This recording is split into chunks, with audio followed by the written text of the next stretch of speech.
A Auren Energia deu mais detalhes sobre a compra da S Brasil, inclusive incluindo ali as datas, tá? E eu vou comentar nesse vídeo sobre essa aquisição e vou falar também sobre por que eu vou estar vendendo a S Brasil.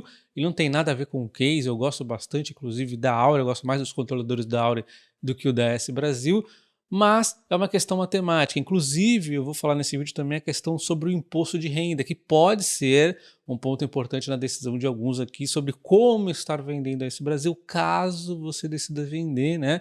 Tem que levar também em conta o seu PM. Lembra que eu digo que a única coisa que serve o PM seu é na hora de calcular o imposto? É só para isso, não serve para tomar uma decisão de compra ou venda de ação, mas quando envolve imposto de renda aí pode fazer sentido nesse caso específico. A gente vai falar sobre isso. E, de novo, não é uma recomendação de venda, porque provavelmente quando eu estiver vendendo a S Brasil, eu vou depois retornar aqui a Auren Energia, porque é um case bacana. Mas nós vamos também nesse vídeo comparar com a Engie, tá? Primeiro vamos começar comparando essa nova Auren Energia com a Engie. E é importante que você saiba que não dá para a gente comparar com apenas um múltiplo, mas uma vez que a gente quer fazer uma comparação rápida, eu vou escolher o múltiplo, sendo que, na minha visão, não há nem menor sombra de dúvida que esse é o melhor múltiplo para comparar as duas empresas neste momento, que é o EV/EBITDA, que aí você vai ter ali o enterprise value da empresa, então vai ter indiretamente ali a dívida no meio do cálculo, vai ter o EBITDA, que é super importante, vai ter o valor de mercado das ações. Então,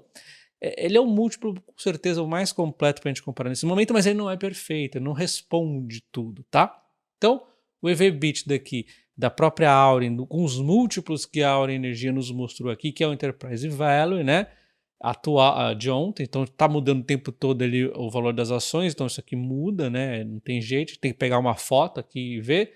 E temos aqui o EBITDA, e aí ela pegou de 2023 ajustado, beleza, 2023, então eu vou fazer a mesma coisa com a Engie. E se pegarmos o EV/EBITDA da Engie neste momento, está em 6,20 aqui no Investidor 10 atualizado, só que é injusto a gente comparar nesse momento assim, porque está levando em conta o resultado do primeiro trimestre de 2024 e também está levando em conta aqui o EBITDA sem efeito de transmissão ali ajustados, né? Então o que a gente tem que fazer é o seguinte, vamos calcular o EV/EBITDA, a gente vai pegar aqui o EBITDA ajustado por efeito de transmissão. Lembra que a transmissão tem ali o IFRS, que é uma questão que não é um número mais contábil, né? Então, assim, vamos pegar o ajustado, que a gente já traz bonitona para a gente aqui, ó, 7,028 é este EBITDA que a gente vai usar. E eu vou pegar o Enterprise Value atualizado pela empresa, então as cotações estão mudando, né? E aí a gente tem então a seguinte conta, 7,18 aqui para a Engie de EV/EBITDA, quanto menor, melhor. E o EV/EBITDA da Auren Energia está em 8,8, estará, né? Só que lembrando que eu estou tirando aqui o Enterprise Value que a empresa puxou de ontem, né? As cotações estão mudando o tempo todo, então vai ser uma maluquice a gente ficar vendo isso, mas já dá para ter uma bela de uma noção. O quê? Qual é a noção? Que neste momento a Auren Energia está mais esticada por este múltiplo, que é o melhor múltiplo para a gente comparar, mas esse múltiplo não responde a algumas coisas, como por exemplo, ele não vê aqui as sinergias que a Auren Energia vai trazer. Ele não vê que esse endividamento também vai trazer um pouco de crescimento, porque tem mais ativos para entrar aqui em operação, tem turnaround para fazer. Óbvio, a gente também tem as coisas dela ali, né? Mas a Auren Energia está mais nessa pegada neste momento aqui de dar uma crescida. Então o EV/EBITDA ele não vai levar tanto em conta, não vai acabar mostrando tudo, né, que a gente tem para ver, mas ele responde muita coisa, né? Ele responde ali, principalmente para quem tem um pouco de cautela com endividamento, para quem quer uma empresa que está barata um pouco mais assim, vamos dizer, sem considerar questões que podem oscilar, né? A gente não sabe se a Auren Energia vai conseguir realmente trazer toda essa sinergia que ela fala aqui, mas eu acredito que sim, tá? Então, temos aqui essa situação, 7,18 de EV/EBITDA na Engie e 8,8 de EV/EBITDA na Auren Energia, tá? Então eu quis partir aqui do EV/EBITDA de Engie para compararmos com o EV/EBITDA de Auren, para termos aqui um início, né? Um início de conversa, porque não adianta eu ficar falando tudo que a Auren tem para entregar se nós não temos um ponto de partida. E qual é o ponto de partida? É que a Auren Energia nesse momento está com um múltiplo um pouco mais esticado que a Engie, né? Dado aquela foto que nós acabamos de desenhar aqui para vocês. Então, a partir disso, o que faria eu, então, ter a Auren Energia, né? O que justificaria ela ter esse múltiplo assim? E aí, a gente tem que entender, então, o que está acontecendo. Primeiro que a comparação é justa porque são duas empresas gigantes agora, né? Olha só o EBITDA da Nova Auren, a Enterprise Value, a capacidade instalada grande, né? Essa comercialização é um dos pontos diferenciais da Auren, né? Mas beleza, o que faz então eu ir para a Auren Energia ou não, de repente, né? Então, um dos pontos bacanas aqui é a sinergia, e isso não está no múltiplo. O múltiplo, ele vê a foto, ele não vê a sinergia que ainda vai acontecer, tá? Então, a sinergia que a Auren aqui nos traz é 1,2 bilhões, né, entre sinergias operacionais e financeiras, o que é muita coisa, muita eficiência você ganha com essa fusão, né? E aí tem um ponto importante, né? A gente tem que sempre confiar no controlador, o Bart sempre fala muito dos controladores e tudo mais, e foi uma coisa que ao longo dos anos de investimento que eu fui tendo, né, eu fui cada vez dando mais valor ao controlador, e o controlador não está no múltiplo, óbvio, também a Engie é um controlador top demais, né, mas enfim, o controlador da Auren também é muito bom e dá para a gente confiar que eles estão falando aqui, tá? Pelo menos eu, neste momento, eu tenho bastante confiança neles, né? E aí a gente continua aqui vendo, então, opa, esse aqui não. Aqui a gente vê os ativos da S Brasil, né? Olha só os ativos da S Brasil, como eles estavam aqui, né? Meio sofrendo para melhorar o que a S Brasil falou que melhoraria, né? Ela pegaria esses ativos aqui e melhoraria fazer um turnaround nesses ativos eólicos, né? Só que ela foi muito devagar nesse turnaround. Então esses ativos aqui não estavam fluindo conforme, pelo menos eu imaginava que iriam estar fluindo. Ela não deu ali um time, pô, vamos fazer esse turnaround em tantos tempos, mas assim, olha só, os ativos estão aí ineficientes. Você pega a eficiência dos ativos da Auren, uma disponibilidade de 97%. E a gente precisa ver se a Auren vai conseguir realmente trazer essa disponibilidade da AS Brasil também para o máximo possível, né? De repente aqui em 95 já seria fantástico. Isso aqui é muito importante num setor tão disputado, você pegar ativos e levar para o máximo da eficiência é algo que não tem assim, não tem preço, tem preço na verdade, né? Mas assim, é muito importante que você consiga eficiência máxima possível. Então essa disponibilidade que nós falamos é um dos ganhos operacionais, né? Uma das sinergias aqui que a empresa vai conseguir, ganhos operacionais não somente nos ativos eólicos, aliás a S Brasil estava lutando para melhorar a eficiência aqui, e tem também os hidrelétricos, onde a empresa também deve buscar melhorar. Então a Auren Brasil nos mostra, né, olha só a eficiência fantástica, né, dos ativos deles, vamos ver o quanto eles conseguem fazer aqui nos ativos da S Brasil. Então ganhos operacionais estão aqui, enquanto os ganhos da otimização corporativa, né, que eu vou chamar de eficiência pura aqui, né, que é o PMSO, que eles vão melhorar bastante aqui. De modo geral, as sinergias corporativas vão trazer 120 milhões por ano, então mais um ganho aqui. E temos o ganho financeiro, sinergia financeira.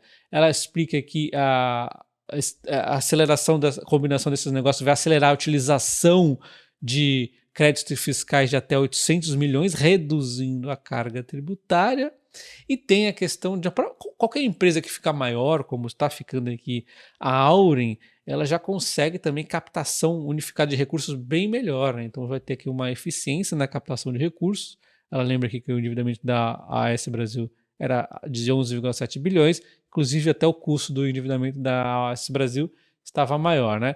Então também vai ter ganhos aqui financeiros, são 3 frentes que trazem ganhos que não estão naquele EV/EBITDA que nós calculamos lá. De novo, a Engie também não vai ficar parada, ela tem as melhorias dela também, mas aqui é muita coisa acontecendo, só a própria fusão já traz uma série de oportunidades aqui, né? E aí nós temos a empresa dizendo aqui sobre a capacidade dela fazer essa aquisição, né? Já tem o recurso necessário, não deve fazer follow-on, segundo ela, né?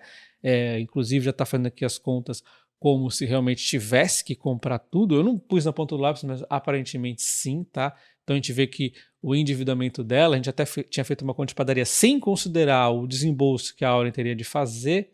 A gente já tinha uma dívida aqui de 3, quase 4, né? E agora a dívida vai para 4,9x, menor do que a dívida da S Brasil, porém bem maior do que a dívida da Auren. Então temos uma empresa com dívida, porque a S Brasil também é uma empresa grande, tem uma dívida grande, tem o desembolso que a Auren tem que fazer para comprar aqui, né, as ações da S Brasil. e então ela tem uma capacidade de geração de caixa muito grande agora combinada, que vai com certeza acelerar muito essa desalavancagem, não vai ser aquele negócio mais demorado como estava na S Brasil, né?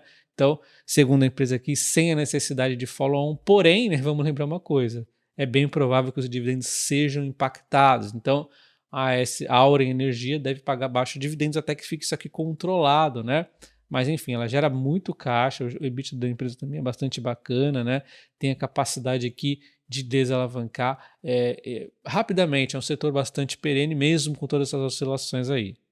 E ela também não descarta a venda potencial aqui de ativos não core, que vai acelerar essa desalavancagem que ela pretende levar para 3, 3,5, que é uma alavancagem bacana aqui por ser uma empresa de geração de energia, né?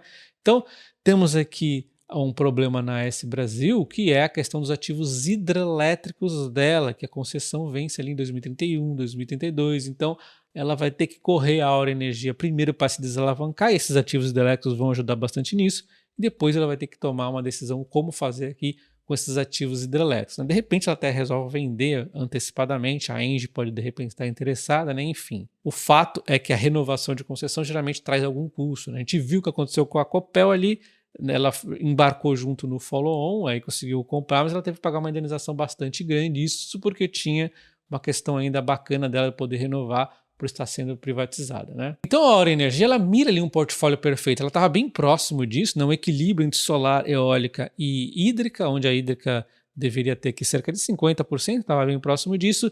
As hídricas ali, elas são bacanas porque elas geram energia o tempo todo, mas elas têm a crise hídrica e tal. O pessoal estava valorizando pouco a hidrelétrica, segundo a própria Aura, isso aqui deve ganhar mais valor ao longo do tempo, e um portfólio que traz um equilíbrio entre solar, que só gera de dia, aí temos aqui a eólica que oscila com a questão dos ventos, né? Então, assim, um portfólio perfeito traz eficiência de preços, né? Aqui está o portfólio da AS Brasil e aqui está o portfólio da Auren Energia mais AS Brasil. Acabou diminuindo um pouco aqui, né? A questão dos solares, diminui um pouquinho na hídrica, a questão que eu acho que acabou aumentando demais aqui nas eólicas, né? Mas também são ativos ali que podem trazer turnaround. De repente, ela pode iniciar os turnaround e vender em algum momento alguns aí, né? Enfim, é uma empresa que tem um potencial grande ainda de melhorias, como nós vimos ali, e a comercialização, como nós também já vimos, é uma capacidade muito grande aqui das duas. Olha, a Auren, para você comparar esse Brasil com a Auren, olha a comercialização da Auren como é forte, né? Realmente nem muda tanto isso aqui. Então agora vamos falar sobre a estrutura da transação e você bem detalhista, tá com muita atenção fazendo isso aqui. A gente tem que analisar todos os pontos, inclusive o imposto de renda, tá? Bom, então primeiro a gente lembra que a Votorantim vai continuar na opção 1 e a S Corporation saiu na opção 3. Beleza, mas e nós acionistas, qual que vale a pena? Matematicamente, vendo aqui, é a opção 3, né? Seria vender as ações da S Brasil, mas não necessariamente você precisa esperar vender no dia do vencimento, tá? Vamos fazer as contas aqui. Eu atualizei, inclusive, fazendo a multiplicação pela percentual, né? E aí nós temos estes valores, ou seja, opção 3, beleza. Então a melhor opção é vender as ações. Eu não estou recomendando venda, nada, eu estou falando do seguinte, matematicamente, matemática é 1 mais 1 é 2, não tem jeito, né? Então, matematicamente a melhor opção é a 3. E aí, de repente, você poderia vender, por exemplo, e comprar a Aura Energia de boa, né? Só que você também pode fazer isso hoje. Será que vale a pena? Então, olha só, a opção 3 nos daria um upside de 18,1 dado do valor de ontem das ações, né? A opção de vender agora, você teria um ganho de 14,5%. Então, tem um ganho bacana também, não falta muito. A diferença aqui é de 35 centavos. Esses 35 centavos, baseado no preço atual da AS Brasil, representam 3,1%. Então, a dúvida é, será que vale a pena vender as ações no vencimento? Ou será que vale a pena vender as ações hoje? Você tem que levar em conta o IR também e o tempo, né? O tempo que isso tudo demora. Nós vamos calcular com o que a comparação? Com a renda fixa, né? Porque não adianta eu falar, vou vender agora, investir na Engie e vai me render tanto. Eu não sei quanto vai render na Engie, pode ser que caia. Então a gente tem que comparar, nesse tipo de comparação, renda fixa, tá? Eu nem gosto de renda fixa, mas é a única forma de nós termos uma comparatibilidade decente, né? Então vamos pegar aqui o que está em jogo: 3,1 de rendimento se eu segurar esse Brasil até outubro de 2024. Quanto tempo tem isso? aproximadamente 5 meses, né? Maio, junho, julho, agosto, setembro, outubro, já estamos aqui em meados de maio, né? Então vamos contar aqui 5 meses, né? O que renderia isso aqui na renda fixa? Pegando aqui a taxa Selic hoje está em 10,50, mas está um pouco caindo aí, então vamos pegar como 10% só para arredondar, fazendo a proporcionalidade de 5 meses, líquido de IR daria 3,54, mas eu estou usando um IR de 15%, né? Imaginando que você já tem alguma coisa na renda fixa, você vai fazer uma otimizaçãozinha ali, né? Sacando primeiro que já está há mais tempo, mas supondo que não, você poderia fazer com 22,5%, ou de repente aqui coloquei 20%, tá? Que daria 3,3%, mas enfim, a questão do IR seria importante, mas você vê que está muito próximo, né, de 3,1%. Então, se você já tem dinheiro na renda fixa, você pagaria então 15% pelo saque, daria 3,54%. Então, 3,54% é maior do que 3,1 esperando até o vencimento, tá? Então, isso aqui falando já líquido de IR. Então, basicamente, não vale muito a pena segurar até o vencimento ali as ações da S Brasil, e eu não estou recomendando, de novo, eu só estou falando de matemática. E tem outra matemática para fazer, que é a questão do imposto de renda, né?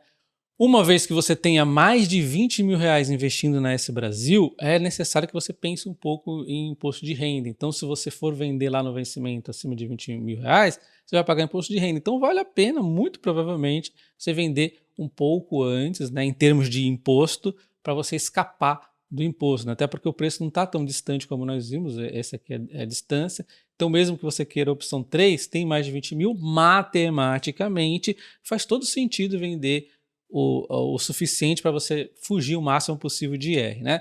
Você poderia, por exemplo, vender 20 mil até 20 mil cada mês, não vendendo outra ação, senão você vai pagar, porque tudo é somado, né? Se você, não adianta você vender a S Brasil em maio 19 mil reais em ações, aí você vende 2 mil reais na Petrobras, lascou, você vai pagar IR, tá? Então, de novo, vendendo 20 mil reais por mês, você consegue se livrar de imposto de renda até 100 mil reais em vendas da S Brasil, tá? Então, olha só, supondo uma pessoa que tem um PM próximo do meu de 9,50 e ela vai vender ali no vencimento a 11,55, ela teria que pagar sobre o IR aqui, né, do lucro de 2,05. Então, o IR daria 15% sobre este lucro.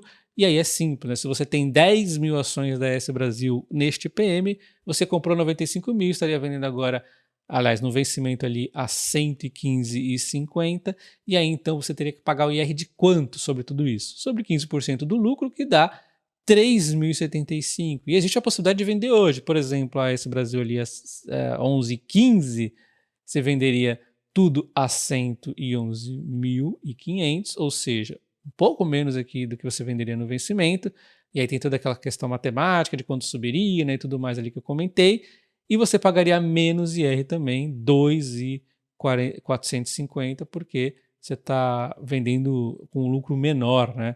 E também, por outro lado, você teria aqui mais tempo, né, para disponibilizar este dinheiro, para você colocar esse dinheiro onde você quiser.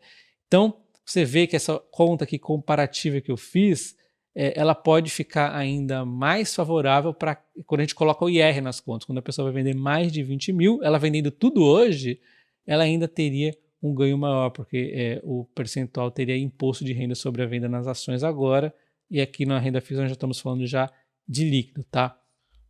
Bom, então acho que eu já contextualizei legal, mas só revisando, né? Pensando ali num preço de 11,20 dá 3,1% de ganho até o vencimento. A Selic líquida, imaginando aqui que você vai pagar 15%, dá 3,54, né? Imaginando que você já tem uma renda fixa ali, então você vai tirar dessa que já está há mais tempo. 3,54 com 3,11 é a comparação, mas se você tiver IR também nas ações, ou seja, você vai vender, um exemplo, mais de 100 mil reais, tudo em maio. Então, na verdade, a dúvida é você é vender tudo em maio ou vender tudo em outubro, aí você vai ter um ganho de 3,1, só que 3,1 é o bruto, tem que tirar o líquido, então tira 15% aqui desses 3,1, que fica mais favorável ainda para de repente vender agora em maio, né? Porque 3,1 menos 15% dá menos ainda, dá maior a diferença aqui em relação à renda fixa, tá? Vou comentar agora o que eu vou fazer com as minhas ações, e de novo, olha só toda essa contextualização que eu dei, né? Vai depender muito aí de cada um. Mas escreve nos comentários, faz sua pergunta, eu vou ajudar, outras pessoas vão se ajudar, vamos se ajudar aí a tomar decisão, mas ninguém recomendando ninguém, né? Lembrando que a gente está falando de matemática, tá? Bom, então o que eu vou fazer? Eu tenho mais de 20 mil reais nesse Brasil e menos de 40 mil reais. Eu não tenho uma posição tão grande, então, pequena na verdade, né, para minha carteira. Então, Vou vender em maio e vou vender provavelmente em junho, porque as ações não devem ficar muito longe desses 11 e pouquinho aqui, vai ficar rondando isso. Se cair, de repente, aí beleza, eu tenho a garantia de poder vender o restante em outubro de 2024. Então, em termos de matemática, vou vender esse Brasil. Em termos de gostar da empresa, em algum momento eu vou estar voltando para a Auren Energia sim. De repente, até mesmo quando eu acabar vendendo ali, eu já de repente compro no mesmo dia, né? Eu vou avaliar ali, né? Inclusive eu não posso mostrar o que eu estou fazendo exatamente por conta de não configurar uma recomendação de compra, mas eu acho que ficou tão claro aqui que nós estamos falando de duas partes do vídeo, uma do case, até comparamos com a Indy e tudo mais, e outra aqui é a questão da matemática. A matemática é isso, vou vender em 2 vezes e depois vou alocar esse dinheiro aí, provavelmente alguma ação, e aí óbvio, né? O que me faz pensar se é lucrativo vender agora ou não, é a questão da renda fixa, tá bom? Não se esqueça do like no vídeo e considere conhecer meu curso de opções, onde você aprende a fazer um dividendo adicional com opções, você aprende a se proteger contra a queda de diversas formas diferentes. Link na descrição do vídeo nos comentários fixados. Aproveita porque em maio eu vou pausar esse curso e aí você não vai conseguir aprender. Você está perdendo tempo porque opções dão um valor bastante bacana adicional nas suas ações. Um abraço e até o próximo. Valeu!